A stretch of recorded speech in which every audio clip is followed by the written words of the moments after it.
அனைவருக்கும் வணக்கம்.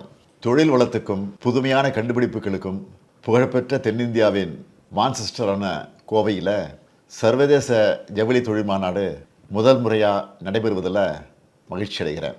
இந்தியாவின் இரண்டாவது பெரிய பொருளாதாரம் கொண்ட மாநிலம் நம்ம தமிழ்நாடு. அதுவும் தமிழ்நாட்டோட தனி சிறப்பு என்ன என்றால், இங்கே சமூக நீதியை காப்பாற்றப்படுது, அனைத்து மாவட்டங்கள்லேயும் உள்ளடக்கிய பரவலான வளர்ச்சியும் காட்டப்படுது.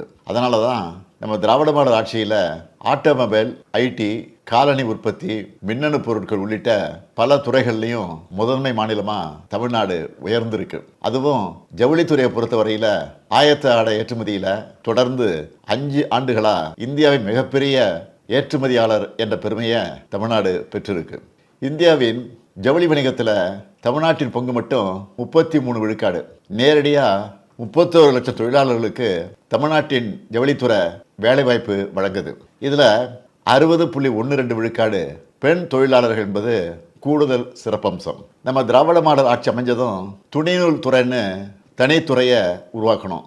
தொழில்நுட்ப ஜவுளித்துறையில் முதலீடுகளை ஈர்க்க சென்னை மற்றும் கோவையில் இருந்து 2 கருத்தரங்குகளை நடத்தணும்.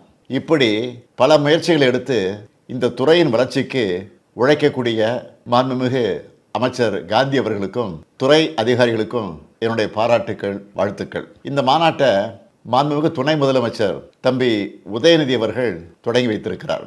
இந்த துறையின் வளர்ச்சிக்காக நம்ம அரசு இதுவரை செஞ்சிருக்கக்கூடிய திட்டங்கள், சலுகைகள், சாதனைகள் எல்லாம் அவர் உங்ககிட்ட விரிவாக பகிர்ந்துப்பார். அந்த சாதனைகளோட தொடர்ச்சியாக இந்த மாநாடு மூலமாக தமிழ்நாட்டில் ஜவுளித்துறையின் வலுவான கட்டமைப்பு பற்றி உலக வாடிக்கையாளர்களுக்கு போய் சேரணும், சர்வதேச முதலீடுகளை ஈர்க்கணும். இதுதான் இந்த நிகழ்ச்சியுடைய முக்கிய நோக்கங்கள்.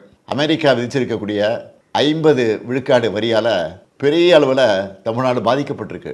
அதிலிருந்து மீண்டு புதிய சந்தைகளை கண்டறிவது, வாங்குவோர் விற்போர் சந்திப்பு நடத்துறது, பருத்திக்கான 11 விழுக்காடு இறக்குமதி வரியை நீக்குவதற்கு ஒன்றிய அரசை வலியுறுத்துவது போன்ற பல முயற்சிகளை நாம் செஞ்சுட்டு வரோம்.